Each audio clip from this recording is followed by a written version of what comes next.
Hi kids! So, my name is Ate Jen. Magkakaroon po tayo ngayon ng mini-games. Ang tawag po sa mini-games natin is Chicken Banana Hunting. So, dito po sa boys, ang hahanapin nyo ay... Ano to? Chicken. Very good. So, kapitan nyo muna to. Pagmasdan nyo muna yung chicken na hahanapin nyo later. And sa girls naman, ang hahanapin nyo ay... banana. At nakikita nyo ba nga ng number to? 5, meaning 5 na chicken sa boys, 5 na banana sa girls. Nakadikit yon sa wall ng store.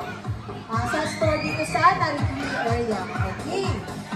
Paunahan tayo mahanap yung 5 na yun, ha? Ang tawag sa games natin, ano nga ulit?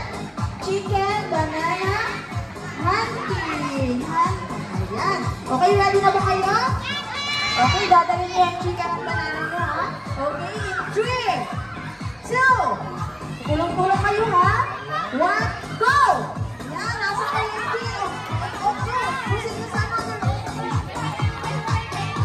Okay, nasa kayo. Sa bawat store ay meron dyan chicken and banana. O, nakapay na kayo dahil nandito kayo kay Ate Jen, ha? Okay, sino kaya ang nauuna? Ang team O. Meron lang po ang team girls. 3 only na lang. 3 na lang. Okay.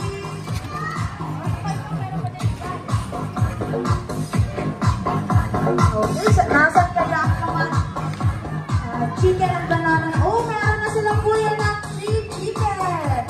Dalawa na lang yung kanilang hinahanap. Okay, makapitan mo muna yan. Okay. Yan na kaya nahanap nila.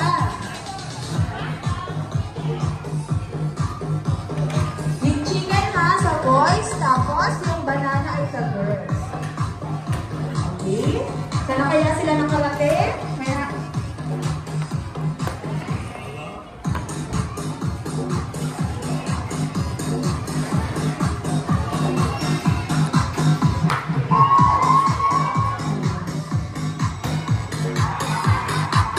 Okay, naka-4 na dalawang girls. Nasaan kaya ang ating team chicken?